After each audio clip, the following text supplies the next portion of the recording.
하나님께서는 그 택한 백성들에게 샬롬을 그리고 풍성함을 주시기를 기뻐하시는 분이십니다. 아멘이 없으신데 하나님은 그 택한 백성들에게 샬롬, 풍성함을 주시기를 기뻐하시는 분이십니다.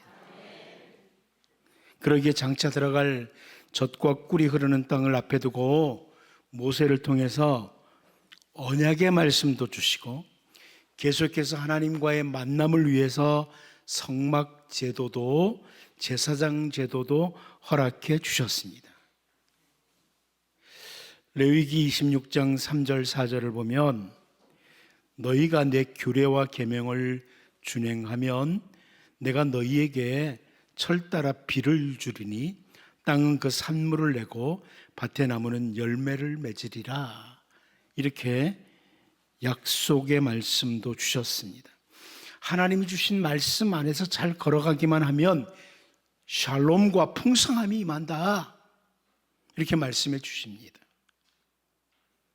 그러므로 하나님의 택한 백성, 특별한 백성들은 살아야 할 삶이 있고 해야 할 사명이 있는데 그 삶을 놓치고 마치 이방인들처럼 삶을 살아가면 하나님께서 징계하시겠다. 이것도 강조하십니다. 레위기 26장 14절 15절을 보면 그러나 너희가 내게 청종하지 아니하여 이 모든 명령을 준행하지 아니하며 내 규례를 멸시하며 마음에 내 법도를 싫어하여 내 모든 계명을 준행하지 아니하며 내 언약을 배반할진대. 자, 이렇게 말씀하십니다. 그러면 하나님께서 행하실 일이 있다는 거죠.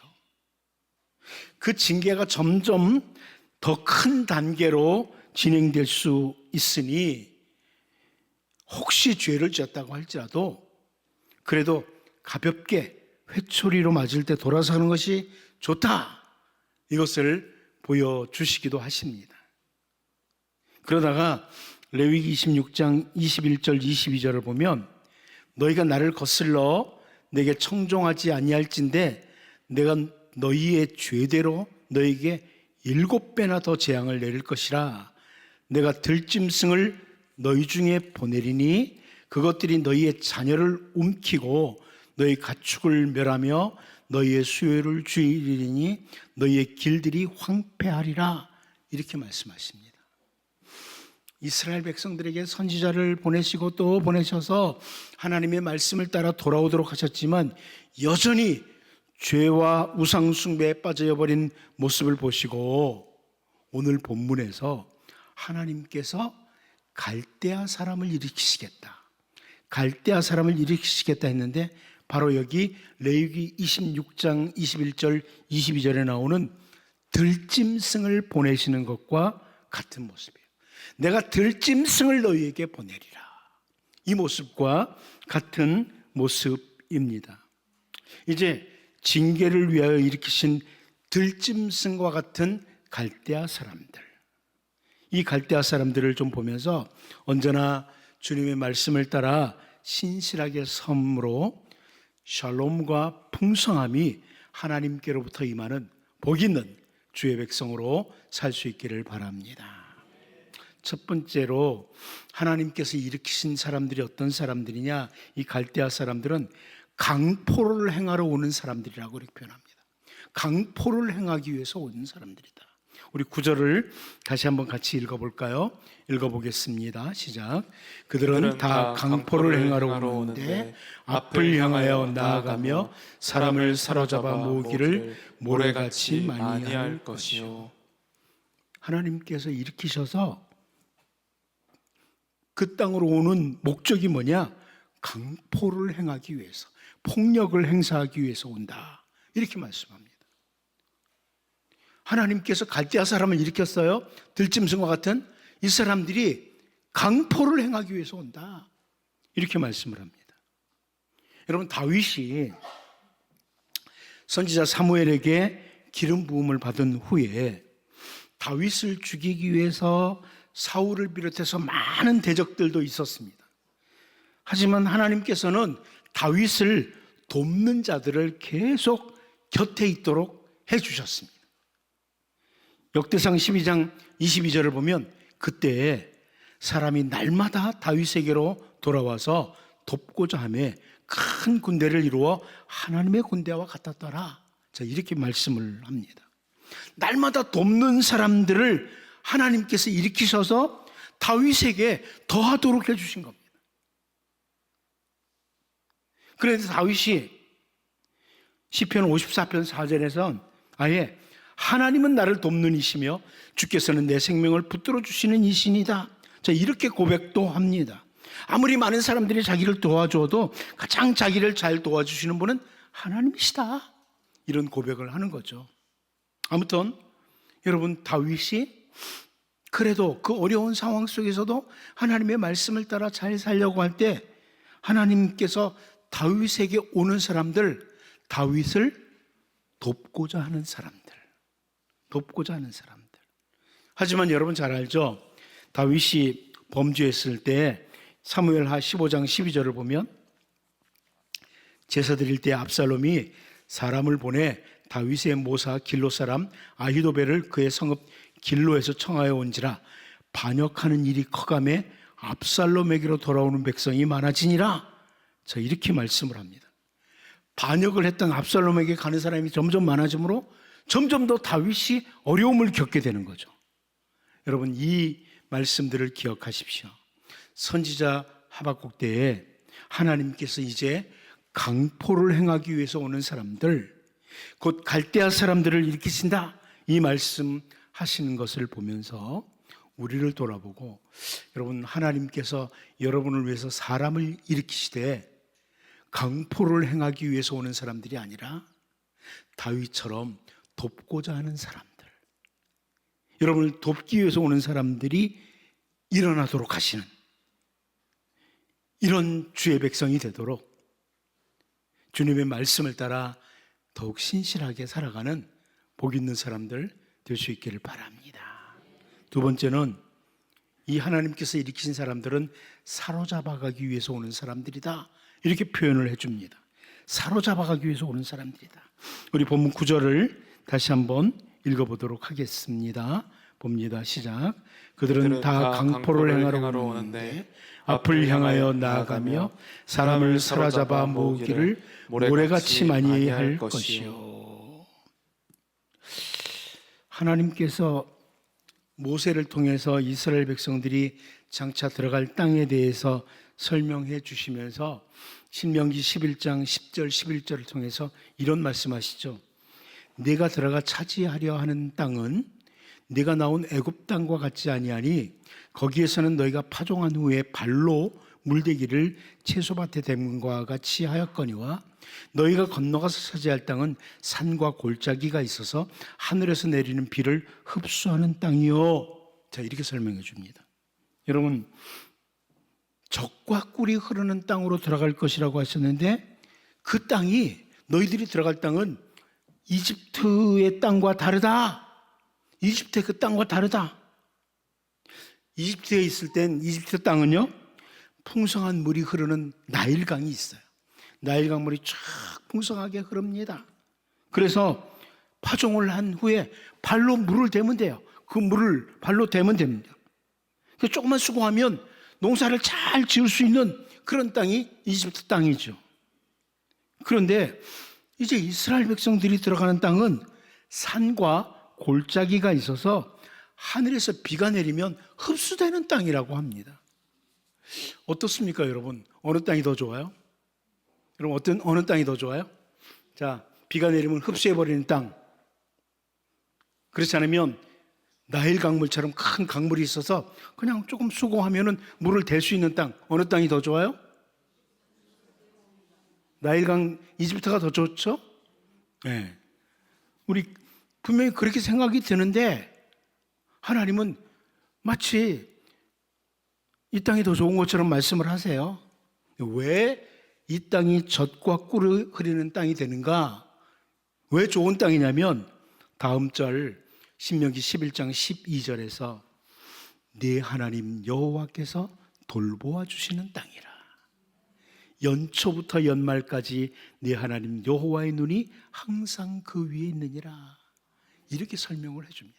이래서 좋은 땅입니다. 이래서 좋은 땅이에요. 하나님이 돌보아 주시는 땅이니까. 비록 비가 내려도 다 흡수해버리지만 하나님이 돌보아 주시는 땅이에요. 하나님의 시선이 머무는 땅이에요. 그 젖과 꿀이 흐르는 땅이 된다는 겁니다. 신명기 11장 14절에 있는 것처럼 여호와께서 너희의 땅에 이른 비, 늦은 비를 적당한 때에 내리시리니 너희가 곡식과 포도주와 기름을 얻을 것이요.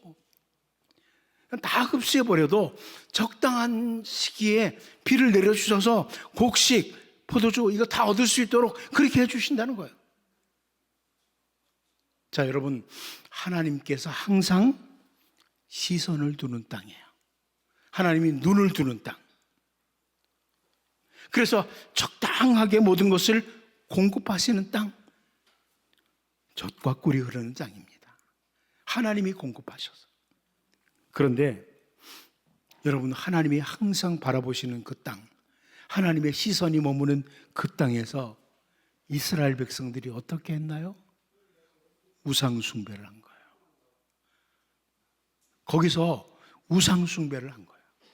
하나님이 계속 바라보시고 계시는데 거기서 우상 숭배를 한 거예요. 범죄를 하는 겁니다. 그러니 하나님께서 일으키시는 사람들이 이들을 사로잡아 가기 위해서 오는 거예요. 사로잡아 가기 위해서. 오늘도 하나님께서는 택한 백성들인 우리들에게 눈을 두시고 마음 두시고 계십니다. 여러분, 하나님이 여러분 바라보시고 계세요. 하나님 마음이 여러분을 향하고 있어요. 그런데 혹시 오늘 예배드리고 좀 이따 저 옆에 있는 점쟁이 집에 찾아가면 하나님 어떠시겠어요? 어떠시겠어요? 네. 바로 그런 모습이에요. 그런 모습이에요. 하나님은 오늘도 우리를 바라보시고 계시고, 우리 예배 마치고 집에 가고 여러분 영역에서 활동할 때요, 거기도 하나님이 바라보시고 계세요. 하나님 눈이 있고 마음이 있어요. 그러므로 우리가 하나님 눈앞에서, 하나님 면전에서 신실하게 살아가는, 그래서 우리를 사로잡아가기 위해서 오는 사람들이 아니라 우리의 땅, 우리의 모든 삶의 영역을 젖과 꿀이 흐르는 땅으로 만들어주시는 이런 은혜가 있기를 바랍니다. 마지막 한 가지 더 봅니다. 하나님께서 일으키신 사람들은 조소하고 비웃는 사람들이라 이렇게 설명을 합니다. 조소하고 비웃는 사람들이다. 본문 10절 같이 한번 다시 읽어보겠습니다. 봅니다. 시작. 왕들을 멸시하며 방백을 조소하며 모든 견고한 성들을 비웃고 흉벽을 쌓아 그것을 점령할 것이라. 세상에 살아가면서 사람들이 왕 방백 권세를 가진 자리에 앉으려고 온갖 방법들을 동원하는 일이 얼마나 많습니까? 혹은 세상에 살아가는 동안에 평안한 삶을 위해서 견고한 성들을 쌓는 사람들 얼마나 많습니까? 오늘날에도 다양한 것들을 소유하고 차지함으로 왕이나 방백들처럼 힘을 가지려고 사람들이 애를 쓰고, 돈을 비롯해서 다양한 것들과 함께 안전하고 평안한 삶을 위한 견고한 성읍을 쌓기 위해서 수고하는 사람들이 참 많습니다. 대부분입니다. 자기가 갖출 것을 잘 갖추고 평안하다, 안전하다 하는 사람들이 얼마나 많습니까? 그런데 하나님께서 갈대아 사람을 일으키시니까 그 갈대아 사람들이 이스라엘의 왕들을 멸시합니다. 방백들을 조소합니다. 견고하게 쌓은 성읍들을 비웃으면서 헐어버립니다. 그걸 보여주는 거예요. 유다의 요아스 왕 때에 제사장 여호야의 아들 선지자 스가랴를 죽입니다. 여러분 잘 아시죠? 이 요아스 왕이 여호야다에 의해서 살림을 받았었어요. 그래가지고 처음에는 성전도 보수하고 그렇게 잘했어요. 그런데 제사장 여호야다가 죽은 후에 옆에 있는 사람들 말 듣고 변질됩니다. 죄의 길로 갑니다. 그래서 사람들이 막아서는 사람들이 등장해요. 그 가운데 한 사람이 제사장 여호야다의 아들 스가랴였어요. 그랬더니 그를 죽입니다. 그런데 그 후에 역대하 24장 24절을 보면 아람 군대가 적은 무리로 왔으나 여호와께서 심히 큰 군대를 그들의 손에 넘기셨으니 이는 유다 사람들이 그들의 조상들의 하나님 여호와를 버렸습니다. 이와 같이 아람 사람들이 요아스를 징벌하였더라 그럽니다. 아람 군대가 적은 무리로 왔는데 심히 큰 군대를 넘겼다는 겁니다. 하나님께서 징계하시기 위해서 사람을 일으키시면 왕도, 방백도, 견고한 성읍도 조속거리와 비웃음거리에 불과하다. 여러분 이거 기억하십시오. 하나님께서 징계를 위해서 사람을 일으키시면 여러분들이 아무리 대단하게 쌓아놨어도 순식간입니다. 순식간에 사라져버립니다. 그러나 하나님께서 돕고자 하는 사람들을 일으키시면 아무것도 없는 것 같지만 강한 사람, 든든한 사람, 복 있는 사람으로 세워집니다. 오늘 이 말씀을 보면서 정말 하나님의 말씀을 따라 올바로 섬으로 하나님이 여러분을 위해서 돕는 사람들로 날마다 공급해 주시는, 일으키시는 이 은혜가 임하기를 바랍니다.